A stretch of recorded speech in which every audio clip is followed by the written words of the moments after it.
We object to number 7 because that's a report by an expert that's not in admissible form.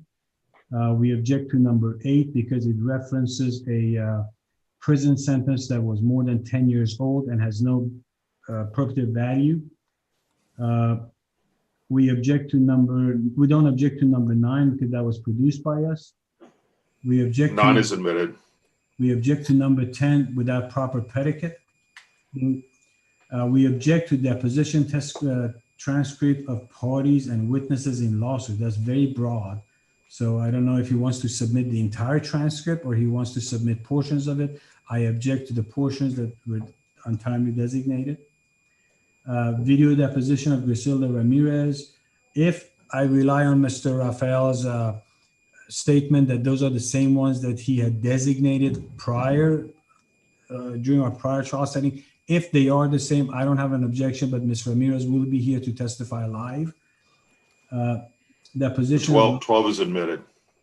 Deposition video of defendant Diana. She will be here to testify live, but it's a deposition, so I have no objection to that. 13 is admitted. Deposition of Ms. Salazar. I have no objection to that. 14 is admitted. I believe in number 15, he's asking the court to take judicial notice of the occupation code. If that's what he's asking, I have no objection to that. Is that what you're asking? Yes, Your Honor. Take judicial notice.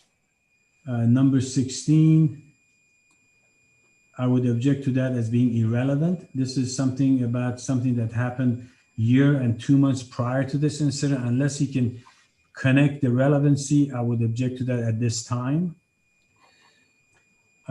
Records related to Frank Carlos Andres, I would object to that because they are not in proper authenticated format. I do not object to Parkland medicals and billing. That's number 18. I do not object to number 19, billing records from UT Southwestern. Did I just say 18, Judge? Yes.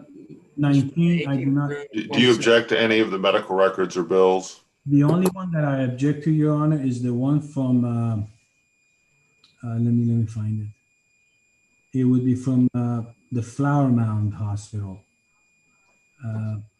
And I don't think it's even here. Is it here, Mr. Yeah, it is. Number 25. Number 25. I object to that without the proper predicate that this was, I'm not saying the charges or the services were not reasonable or necessary, but they're unrelated to the injuries that are being sought for. So I think expert testimony needs to establish that. And I have case law to show that, Your Honor.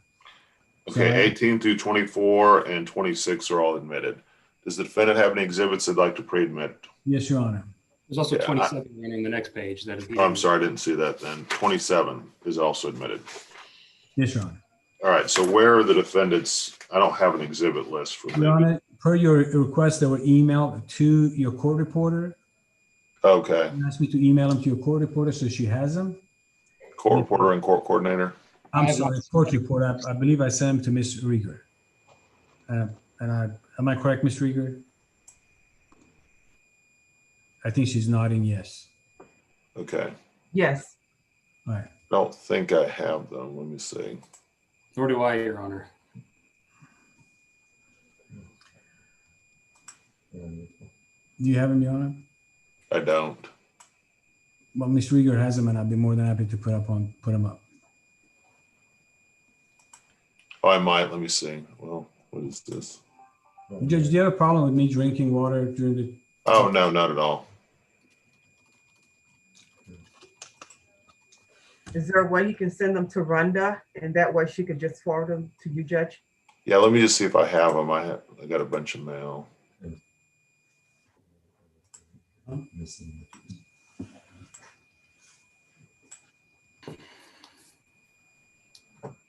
Okay, yeah, I don't think I have it. Now I haven't got it. So you need to email the list to Rhonda. I will do it, Your Honor.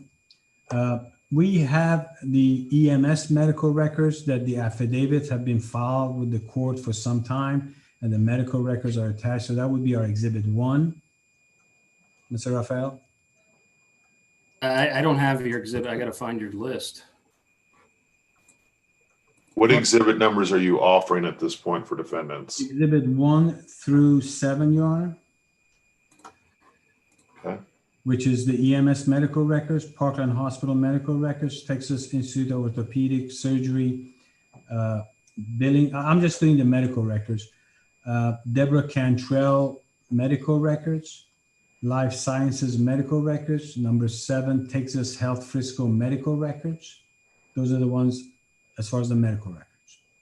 So that's defendants 1 through 7? This one. Any objection, defendants 1 through 7? And no, Your Honor, through defendant's exhibits. But if we may, I mean, we did skip over one of our medical records and affidavits, which was Presbyterian Flower Mound. We've had those affidavits on file for years, and those records and bills on file for years, and defendants have never objected to it till this very moment. We do ask if all the other records are going to be admitted, to have those records admitted as well. Your Honor, I think what Mr. Rafael is confusing is whether they're admissible or they should be admitted. Our position, and I have the case law to support it, there has to be expert testimony to show that these were related to the injury. The treatment was reasonable and necessary, but not for this injury. There's a distinction. That's a causation issue. So until he can establish causation, he doesn't get to bring those in. That's it. These affidavits have been filed again, Your Honor, and he could have objected. Let's do this one at a time. So defendant, I don't have an exhibit list from defendants. So did you email that to Rhonda so I can take a look at it? Yes, Your Honor, I have. No, not yet. I've been on the Zoom with you. So if we take a break before we start, I can get those emails. Can you go ahead and email Rhonda right now, those exhibit list? Yes, Your Honor. If I may just locate it and send it to you.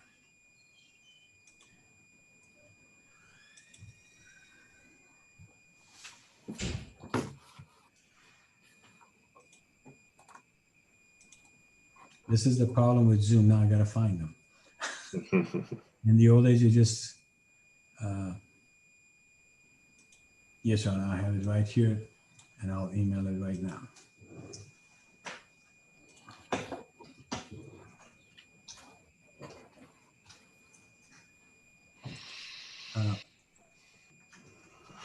Process, Judge.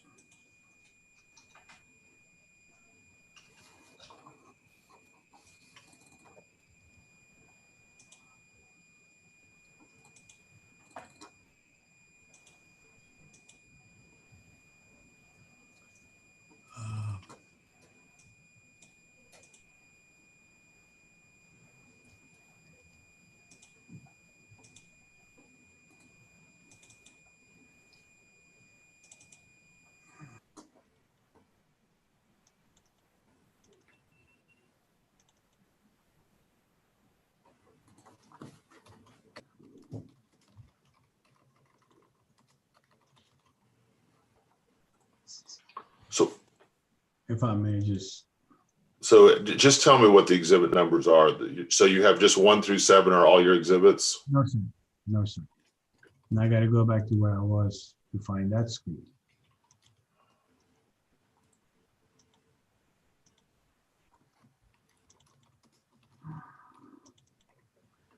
I'm going to skip 9. Number 10, Your Honor, is the incident report. So defendants 1 through 7 were medical records. Those were not objected to. Defendants 1 through 7 were admitted. What is 8? I've skipped 8 and 9 for time being. 8 or 9. Okay. Then what's next? Number 10 is the incident report of the night of the injury where Mr. Rafael, has objected to. But I want to point out to the court, in my exhibit 9, I have attached the copy that I have, and I've attached the copy that he produced in discovery to me, which his expert relied upon to provide his. I don't have an expert in this case as of this moment, Your Honor. And again, he's holding it over me that I produced it. That doesn't mean the defendant has not proved it up or shown it's prejudicial. He's had plenty of opportunity to depose those police officers and prove up the hearsay that's within it. Your Honor, under Rule 803.8, and I have case law that says it is reliable. The burden is on him to show that it's unreliable. And I'd be more than happy to email the case law to you as well, Judge. Let's just do that. I'm only admitting things that are not opposed at this point. So 1 through 7 is admitted. 11 is the drawing that I conducted, that we had drawn by Ms. Martinez during her deposition and was attached as an exhibit to her deposition. She drew. I object to that strenuously. And again, I have not seen this exhibit list. Can you please send it to me, Mr. Payman? Oh, It's not hard to email me the list as well. Why don't we do this? It's 10:30. Let's take a quick break. We'll take a 10-minute break. Mr. Payman, why don't you go ahead and email Rhonda and I did send it to Rhonda already. okay, and Mr. Raphael the exhibit list so that we can kind of do this a little more effectively. So we'll take a quick 10-minute break